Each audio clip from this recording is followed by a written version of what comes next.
Ivy and Gecko acknowledges the traditional owners of country throughout Australia, and we pay our respects to elders past, present and future. Welcome to Hearts and Minds. Our podcast episodes feature conversations with highly accomplished mining executives and board directors. We'll explore critical themes relating to leadership impact, staff engagement and culture development. So tune in, enjoy the conversations and prepare to be inspired. I'm Alana Bray-White, the Managing Director of Ivy and Gecko, and this is our podcast, Hearts and Minds. We are setting our sights very, very high. We think there's a wonderful opportunity and we want people who are excited and want to join in that journey and articulating that, not just to the senior executives that you've asked me about, but everyone in the company. Yes. I think, the important point around company performance is that although it's highly ambitious, and I think it is important to have even the guy on the digger having some idea of the small part that he plays in the bigger entity and what we're trying to achieve. I think magnetite is the future, and particularly of the Midwest in Western Australia. So we're going to have a look at that, and we're starting to prepare for what we think is going to be the future of steel and a massive opportunity for WA, and it's great that Roger Cook sees the same thing. Our guest today is John Welborn. In what has been illustrious career paths in sport and business, John has ably demonstrated the qualities of leadership. Along the way, he's achieved a number of firsts, both on the rugby field and in the boardroom. As the first Western Australian-born player to represent Australia in rugby union, he played 6 matches for the Wallabies between 1996 and 1999. He also had successful playing stints with the Sharks in South Africa and the Leicester Tigers in the UK before moving to France, where he played 5 seasons for the famous French club Brive. In 2006, he was a founding member of the Western Force. We've come to know John in his role as a senior executive and board director of several mining companies. He is currently the executive chairman of Fenix Resources. Fenix is an ASX-listed and fully integrated iron ore mining, logistics and port services business with assets in the Midwest region of Western Australia. In this episode, you'll hear John use a number of sporting analogies as he discusses leadership, engagement and culture. For me, a memorable quote was, "One of the things I've learned from sport is that often the leader doesn't have a C next to their name. Everybody in the team has a role to play in inspiring their mates and winning the game." He goes on to say, "Don't get hung up on the differences because they will always be there. And instead, focus your energy on the collective conscience and the things that bind you together as you strive towards your common goal." There is little doubt that John is a larger-than-life enthusiast for personal improvement and business growth. I hope you enjoy this conversation. Now, let's start the conversation with your backstory, John. What can you tell us about your early years and your family life? I grew up here in Nedlands. What a great opportunity that was. So my father is a doctor, my mother is a journalist, and I have an older brother and an older sister. Yep. Who are 5 and 6 years older than me. So I was always trying to catch up, particularly to my brother, and copy and emulate their achievements. And I went to Nedlands Primary School and then Scotch College and UWA, and had a lot of adventures. I think back, I was lucky that my dad met a lot of people, patients, and we did all sorts of things, camping, visiting the Abrolhos Islands with cray fishermen and going skiing and all sorts of wonderful adventures with the family. Where do the tall genes come from, John? I think back to my Scottish heritage on my mother's side. Okay. My dad's fairly tall, but I'm the biggest in the family. Yeah, terrific. What did you find most rewarding about your school and university years? And was rugby always your preferred sport? Not at all. The height of my sporting passion was to play either waffle for Claremont or cricket for Australia. So a very traditional primary school upbringing in Western Australia. I just worked out I was better at running into people when I was in my teens. But I think that the thing that I enjoyed most around my school years is the opportunity I had to do lots of different things, which links into that reality that I had a go at hockey. My friends asked me along to play because they were a man down one weekend, and the next weekend they were a man down and didn't ask me to play. But I had the opportunity to try lots of different sports, but also encouragement to find something that either I enjoyed or was good at, whether that was in sport or in the academic side of school or in jobs and interests. I think the thing that I remember about a childhood in Western Australia in the 1970s and 80s was just the wonderful opportunities there were to do different things. Being a high performer in team sports, do you think there are lessons to be learned from sports? Are they transferable to the boardroom or the executive leadership table? I think anyone looks at their heritage and experience and can use aspects of that. There are lots of examples that are very obvious between sport and business life. There are also lots of examples where they're not very helpful. For example, the joy of running into someone physically. And whether your background is in sport or in other areas, yes, the answer is, of course, there's lots of things, particularly in a team sport like rugby. Yeah. Why did you enter the mining industry, John? Was it always an ambition after university? My ambitions changed. I think when I left school, I wanted to do law and become a lawyer. But probably, I grew up in the 80s where there was a lot of entrepreneurial success in Western Australia, but there was also a lot of TV shows like LA Law and where it looked like, yes, well, the Suits of its day. I predate that, but yes, so that looked like a glamorous occupation. But my ideas changed, and the reality about mining was that when I came back to Western Australia, you mentioned I was a founding playing member of the Western Force.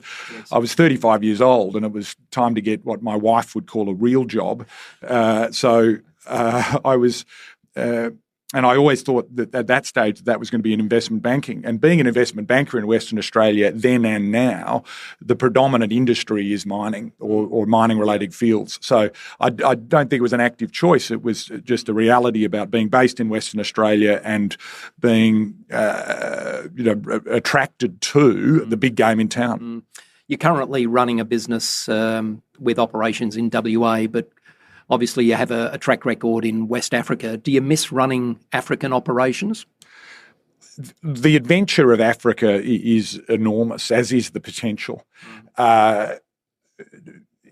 You always miss aspects of interesting adventure, but I'm so excited about what's happening in Western Australia and particularly in Fenix that there's nothing I miss about Africa. And it's a bit like someone asking me, do you miss playing? And that's why I pause. Yeah, of course, I loved it. Yes. But I've always tried to replicate parts of what I've done in the past with what I do now.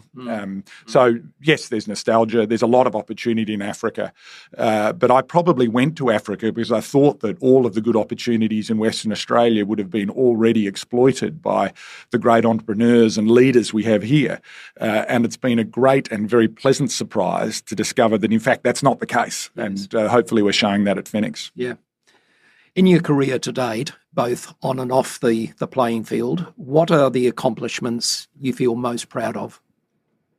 I think being part of teams that have achieved difficult things or things that mean something. And so that in a sporting context, obviously all sports are really a nonsense, and we've just seen the biggest nonsense of all, which being the Olympics. But I think we can all also be inspired and recognise achievements. So I was fortunate enough to be involved in a number of teams that won championships in South Africa and England and France, and then was a part of the squad that won the World Cup in 1999. So that's obviously something to be proud of. Yes. And then in business, I think whether it was in banking or mining, there is a similarity that is the satisfaction of being a part of a team that's created something, that's left a legacy. You referred to the Olympics. Do you have a highlight of the last 3 weeks or so? I really, and obviously from an Australian perspective, I loved the swimming. I thought some of our achievements, particularly of the girls, brought a tear to the eye. And seeing just that wonderful female Australian performance across the board was probably the highlight. Yeah. It's great to see Australia way up there in the medal count this time. Let's talk about leadership, John. What does leadership mean to you, and are the qualities of leadership inherited largely, or are they developed? I think leadership's about making decisions and bringing teams together and directing them and being part of the greater whole or greater body. And I think they're largely developed because leadership has very different forms.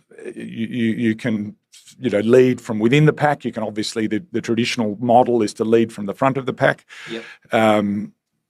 One of the great sayings of Rod McQueen, the Australian rugby coach, was the strength of the wolf is the pack, but the pack is the strength of the wolf. A Rudyard Kipling saying. So,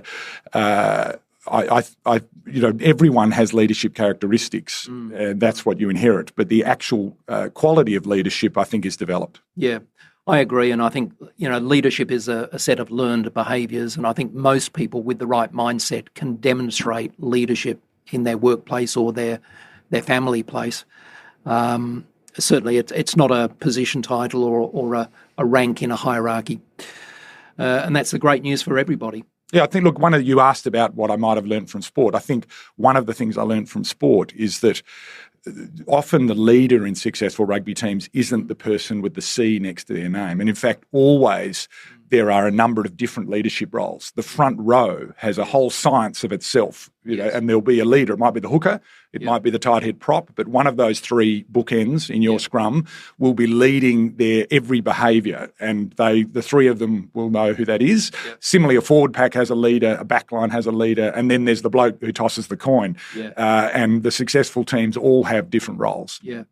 Whether it be business or sport, there's good times and bad times. Can you share with us some of the challenges and perhaps failures of your executive roles, and what did you learn about yourself in those situations, and has it helped you become a better leader? Well, I started my professional career as an insolvency accountant doing liquidations and receiverships, and so I always had a view of what's going wrong. And learning. So I think you learn a lot from your mistakes. You've asked, some of the challenges in my executive roles or some of the failures. My first role in iron ore was to try we discovered an iron ore body in Africa and then tried to bring it into production and were ultimately unsuccessful. At Resolute Mining, very, exciting and proud to have built and bought and sold and successfully developed a number of African gold mines, but also had some real challenges in commissioning a very complex underground mine. And in both cases, obviously, we're also impacted by external commodity prices.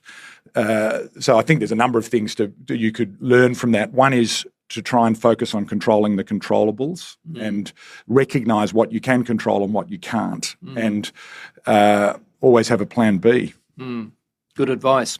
Let's focus on Fenix, a tremendous growth story. Tell us about the challenges of your current job. Were you ready for the transformative growth of Fenix, or have there been unexpected challenges, problems along the way that have tested your mental and emotional resilience? I think there always are when you're trying to achieve things. No battle plan survives contact with the enemy. So we've had a number of challenges and changes to our strategy. The company started, as many junior resource companies do, with an interesting but very isolated small iron ore deposit in the Midwest. And you've mentioned we've got a very exciting growth agenda at the moment. There's a lot of things that have happened between a small isolated resource and what is now a fully integrated logistics and mining company. So we've changed our strategy a number of times. It is a very much a collective effort. The two executive directors of Fenix are myself and Craig Mitchell. We're both very entrepreneurial and we're both used to being leaders of our own show. And so there's a story in leadership as to how we are working together successfully. And I think we've worked out how to harness the strengths of each other and how to match the weaknesses and support them, as well as put up with some of our idiosyncrasies. It's a very personal story within our leadership model of the company. And then there's the broader challenge of recruiting and retaining a team in a changing business. Yes. We're currently producing 1.5 million tonnes a year. In January, we hope to be producing 4. And if I was ambitious, in 5 years' time, we hope to be producing between 10 and 20. They're very different companies. Yeah. And so that's a big challenge. Yeah, certainly very ambitious targets, John, but you've got the team in place, hopefully, to realise them. As the executive chairman of Fenix, how do you articulate your employer value proposition to key executives who you're considering hiring? And is your value proposition different from other mining or logistics businesses who are seeking to secure the same talented people? I think it is very different, and it's because how we articulate that is with what you referred to a moment ago as a very ambitious agenda. So we are having a crack would be one model. We are setting our sights very, very high. We think there's a wonderful opportunity, and we want people who are excited and want to join in that journey, and articulating that not just to the senior executives that you've asked me about, but everyone in the company. Yes. I think the important point around company performance is that although it's highly ambitious, I think it is important to have even the guy on the digger having some idea of the small part that he plays in the bigger entity and what we're trying to achieve. Yeah, certainly engagement is all about understanding the value of your contribution to a bigger objective. In your view, how best should a company incentivise its managers and executives? What behaviours and what performances should be recognised and rewarded? An element of cultural alignment. The obvious answer to that is a combination of obviously salary, short-term incentives and a long-term incentive. But given the arc of our current conversation, I do think it's important to also have a connection with a reward that isn't quantifiable in terms of shares or money. And that's being part of something, and the journey being the reward. And that's certainly something that we try and do in Fenix and in our associated businesses, whether that's wholly owned entities like Newhall or even our contractors and related entities.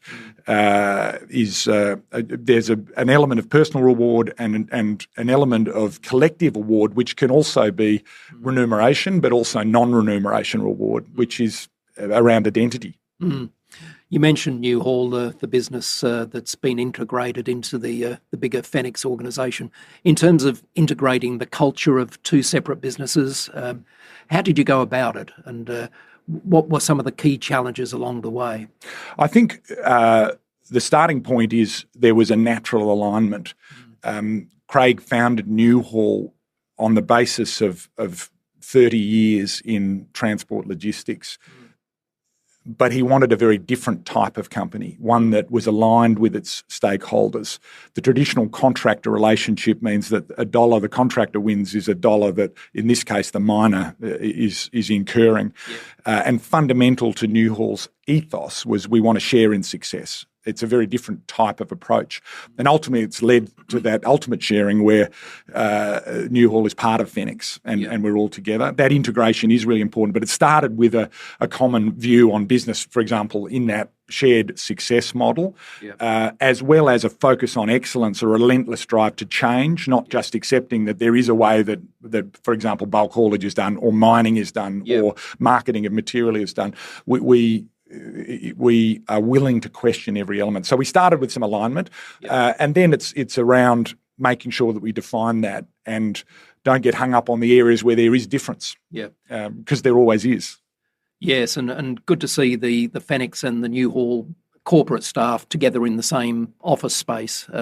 It's certainly facilitates the getting to know and understand the core culture. Well, the interesting point about that is you're correct. But you'll also notice that we've maintained an independence. We haven't integrated. We haven't, we haven't changed the name of the Newhall team to Fenix Logistics, nor have we changed the name of Fenix to Newhall Enterprises. And that's around this concept of collectiveness, but also focus. Yes. The Newhall logistics team are very good at what they do, and so we want them to focus on that. And we have a mining business that's very good at mining, and we have a port business that's very good at port, and we try and keep those entities separate, but part of one collective. Yeah, certainly a very diversified, integrated business. And now we take a short break to acknowledge our sponsors. This episode is brought to you by Halo Civil Engineering. Halo is a multidiscipline civil contractor that specialises in the delivery of complex civil projects across defence, infrastructure, energy and resources. A West Australian company committed to delivering dynamic solutions with a focus on zero harm, while having a positive impact on their industry, clients and the people they serve. For more information, search for Halo Civil Engineering on socials or visit halocivil.com. Ivy & Gecko is a leading talent and organisational consultancy dedicated to advising ASX small and mid-tier explorers, developers and producers in the gold and critical minerals industries. Our firm's purpose is to enrich people's careers and improve workplace cultures through supporting the development and execution of talent strategy. As the only executive search and leadership consulting firm to be admitted membership of the Minerals Council of Australia, Ivy & Gecko is uniquely resourced to advocate for the interests of our exploration, project development and mining clients. John, earlier this year, the Gallup organisation produced a survey. It reported that about 70% of the variation in team engagement can be attributed to the perceived energy and positivity of the team manager. So with so much at stake, how can businesses do a better job, do you think, at hiring and developing the skills of its people managers? I think authenticity. I'm often surprised that people at mining conferences say that I've presented well. And often I ask them, what did you like? Or what did I say that you remember? Yes. And they actually can't remember anything I said, which is, so it goes from feeling good about being given a positive reward and then realising that it sort of didn't matter perhaps. Yes. But I think what they're saying is that it's not hard for me to present with the optimism that the Gallup poll is talking about because I genuinely believe in what we're doing.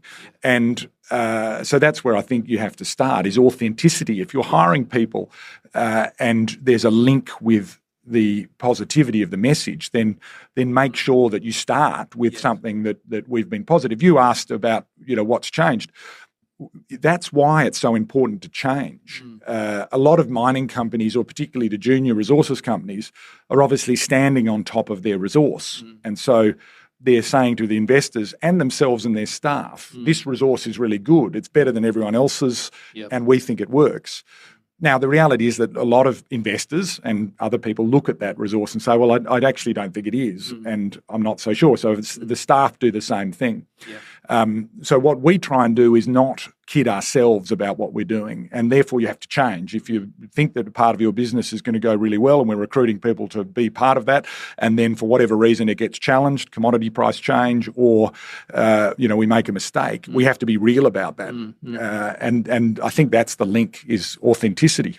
That's a very good insight, and you clearly are a true believer. You believe in your vision, and I think by modelling those behaviours and those attitudes, people are inspired to come along and join you on the journey. Having said that, I do know some leaders, some executive and board level leaders who are not particularly charismatic. They can be quite reserved, but nonetheless, they're very well respected and they're trusted because they're authentic, they're in the moment, and they genuinely take an interest and care for the people that they're relating to. So you don't necessarily need to be a song and dance person to be able to lead a business. You do need to be authentic and inspiring. There's no one model of leadership. So I'm very happy to talk about my experiences of leadership, but also recognise that, as you say, there are lots of different ways of leading teams. But everyone has to be authentic in their style. I think that's the challenge. I very much enjoy reading a lot of leadership books and looking at histories of leadership. But, understanding how Steve Jobs was so successful at Apple doesn't necessarily help you if you're not a Steve Jobs type thinker and you're in a different sort of industry, although there's lots of things to look at and recognise.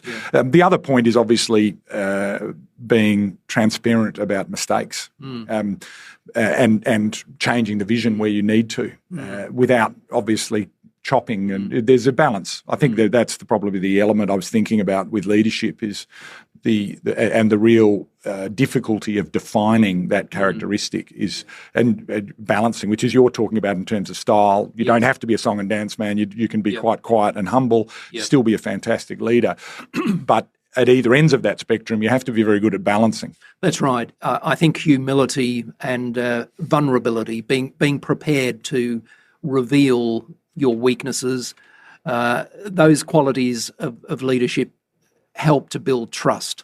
And people recognise that you don't have all the answers, you don't believe that you've got all the answers, you're prepared to make mistakes, learn from them and move on.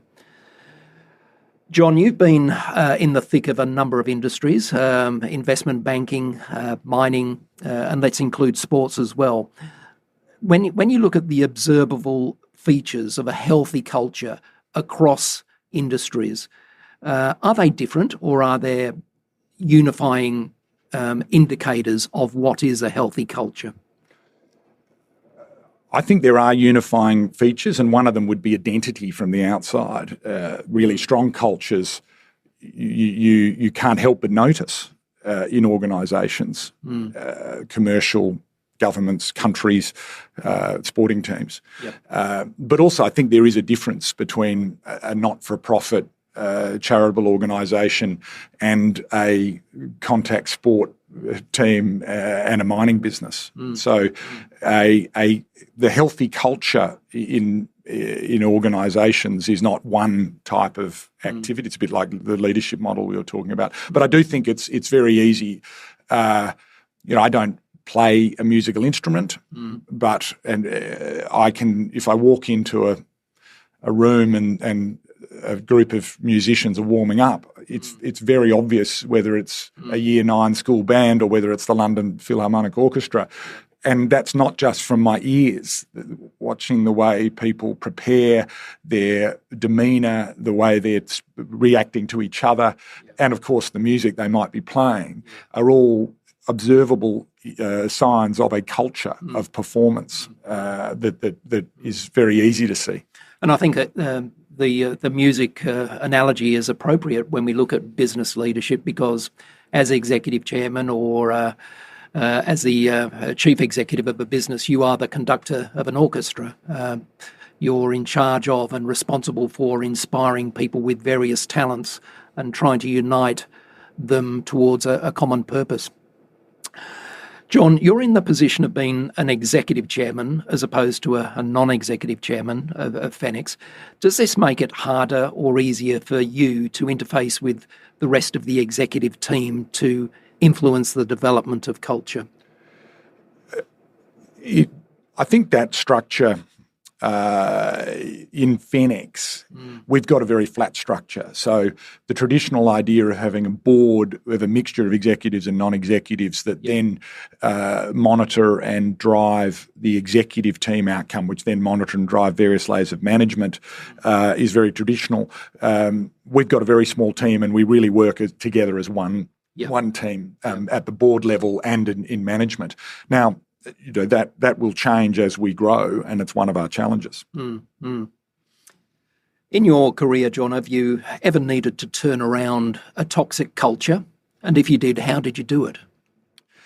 Yes, and both in sport and in business, I've joined I mentioned I was an insolvency practitioner. I think it's led me to take on challenges where I think my skills are suited to something that perhaps I see there is potential and there's a turnaround story.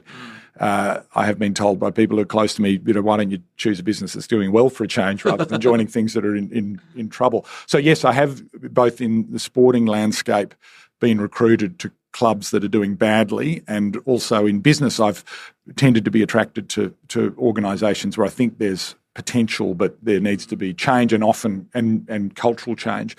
And my learnings from that are that it's much more difficult than it looks. You can change the logo, the brand, you can do team sessions, and it becomes a little bit like the challenge of, you've got an axe that's not chopping properly and you've changed the handle twice and the blade 3 times, but it still doesn't work. Yes. And so sometimes you're looking at the wrong instrument as to what's going wrong. And it needs, you can't just, do a session. It's relentless. To change a culture is a lot more intensive and takes more time than changing a strategy. Yeah, and I think if you have a critical mass of people who are influential within a business, who are prepared to model the values and the behaviours, it makes such a big difference. If you're there lonely as a chief executive or a chairman of a board, it's a very hard ask. But if you've got a group of people who are aligned to your thinking, it makes it much easier. Well, I think it's you who told me the story about, there's 2 ways of changing that culture, which is change the people or change the people. Yes. It's a good line, and I stole it from somebody and I can't remember who. John, let's talk more generally about industry opportunities and challenges. Western Australia remains one of the world's most attractive jurisdictions for mining investment. It has been for a long time. But what most concerns you about the current state of the mining industry and what needs to be done to improve the situation? Well, this is the traditional question where I talk about the red tape that the government are putting against miners, or the difficulties we've got with native title agreements or environmental agreements. Or I talk about how unfair it is that people are so negative on the mining industry and think that we're environmental criminals and don't understand that we're actually the solution to the planet's problems. However, I'll take a non-traditional response to this answer and say that I think the biggest challenge in the industry is not looking within to change both the perception of unnecessary regulation or the perception that the whole industry has, and focus more about self-regulation and our own activities so that we deserve the regulators' support and we deserve the public perception. And I'll be really direct on that. I operated a lot in Africa and unsurprisingly was confronted with the corruption in various jurisdictions. I have been stunned to come back to Western Australia and see firsthand the level of corruption within the industry that no one talks about, and in small and large across the industry. So it is, your first part of your question is correct. This is a wonderful place to operate, and it's a big industry and we have lots of great actors. But we also have some issues, and we have some really obvious lessons to be learnt about how to engage with what I would call project partners, and I mean regulators and traditional owners and staff members and pastoralists, in a way that has more intrinsic recognition of our responsibility as miners rather than the need for the other parts of those stakeholder relationships to respond to our requirements. Yeah, there's a vast and disparate set of stakeholders to think about in any business. John, we're seeing a continuing consolidation in some parts of the mining sector as companies seek to build their value through mergers and acquisition. You've directed acquisitive growth yourself. So in your experience, what are the key risks to consider in planning and executing an M&A? I think one of the challenges of executing M&A is the people factor and the resistance. So it's great to see some consolidation. I don't think there's nearly enough consolidation. There are way too many companies and way too many cost and overhead functions, and not enough money going into, be it exploration or development.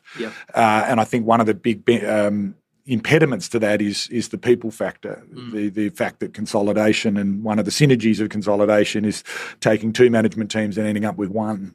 And I think that's often a challenge. The risk to M&A is that you get lost and misunderstand what the intention was at the start. And there is a momentum around due diligence that leads you and the advisors and incentivized stakeholders who can create a momentum. And that's a role of boards as well as executive management to make sure we understand what we're doing. And it's that simple. And I think in many mergers and acquisitions, the perceived synergies and accretive value that were pitched at the outset of the process are not fully realised during the execution of it. Particularly in mining, I think synergies are radically overrated in combining two entities. Also, there are obvious reasons, particularly for bulk commodity miners, why scale in itself can be an ambition. But something we're very attuned to at Fenix is recognising that small businesses can create a great deal of return on invested capital, and the larger you get, the harder it is to replicate that leverage. And that is a real keen area of discussion and debate between Craig and myself, and at the board level of Fenix, as to is scale what we're aiming for, or are we looking for beautiful small businesses that can create very attractive rates of return? I think you're right. Many board directors, in my experience, during the planning of a merger or an acquisition, focus on the hard assets, the mines, the process plants, the infrastructure. They pay less attention to the intangible aspects of a merger, the people, the culture, the creativity, the intelligence of the people within the organisation. And I think, therefore, there is space at the board table for people who are more attuned to looking at those more intangible of the assets. Perhaps people with people and culture or HR backgrounds. I think there is a space for those individuals with their mindsets and thinking to enter the boardroom. John, I've asked you a few questions. Now it's your turn. Do you have a question for me? I think in a changing landscape, I was going to ask you about what you see in different businesses across the mining space. We've covered some of those things in recognising that there's different leadership models, and also in recognising that there's room for different roles in terms of making those decisions. So I think what I would ask is, in the hunt for people, how difficult it is to convince people to change roles, and what drives them? In that age-old question, is it the money or is it the role? Yeah, look, very good question. And I've always thought during my career as a search consultant that identifying candidates with the right skills and the right competencies and the right industry background is a relatively easy and simple thing to do. Most people could do it. The art of being a good search consultant and the value that we can bring to a client is that we have the skills and the history to know how to pitch a value proposition to someone, having done some research on the individual previously to try and understand what makes them tick and what is important to them. I say to companies, do you have a value proposition that you offer candidates and your staff, or do you curate a variety of value propositions that will cater for different groups of employees with different expectations, perhaps different values? Most companies have a single value proposition, and I think many of those companies need to relook at what they think they are offering the marketplace. I've always said, John, that in the hunt or the search for talented people, you should always aim to long list on competencies that are relevant. You should aim to shortlist on evidence of relevant achievements, and then you hire on values. So in order to do that, of course, as a consultant, an outsider looking into an organisation, I need, as best I can, to understand the culture of the organisation and perhaps the subculture of the bigger organisation that I'm focused on at the time. But look, people are fascinating creatures. Everyone is unique. Every client is unique. So I think the art of good recruitment is doing your best to listen, and I think many people don't fully understand the art of listening. They hear, but they might not listen. You've got to listen and understand the point of view of somebody else. The quality of empathy is important. So there you go. The pearls of wisdom from me as a headhunter, John. Now, to close our conversation, here's some rapid-fire questions. There is speculation that Wallaby's coach, Joe Schmidt, has recently approached you and asked you to consider a comeback. Is there truth in this, John? Well, not unless John Eales is unavailable.